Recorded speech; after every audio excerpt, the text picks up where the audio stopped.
ব্যক্তিগত সফরে দুদিনের জন্য আজ গোপালগঞ্জের টুঙ্গিপাড়া যাচ্ছেন প্রধানমন্ত্রী শেখ হাসিনা। এর আগে পদ্মা সেতু নির্মাণ প্রকল্পের সমাপনী অনুষ্ঠানে যোগ দেবেন তিনি।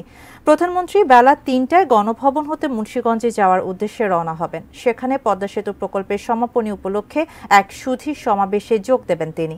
এরপর টুঙ্গিপাড়ার উদ্দেশ্যে যাত্রা করবেন তিনি। এ সফরে জাতির পিতার সমাধিতে শ্রদ্ধা নিবেদন, বঙ্গবন্ধু কর্নার উদ্বোধন, নেতাকর্মীদের সঙ্গে শুভেচ্ছা বিনিময় সহ নানা কর্মসূচিতে অংশ নেবেন প্রধানমন্ত্রী। তার এই আগমন উপলক্ষে বঙ্গবন্ধুর সমাধিতে সম্পন্ন হয়েছে সকল প্রস্তুতি। জেলা জুড়ে নেওয়া হয়েছে কঠোর নিরাপত্তা ব্যবস্থা। সফর শেষে শনিবার বিকেলে রাজধানীর উদ্দেশ্যে টুঙ্গিপাড়া ত্যাগ করবেন প্রধানমন্ত্রী শেখ হাসিনা।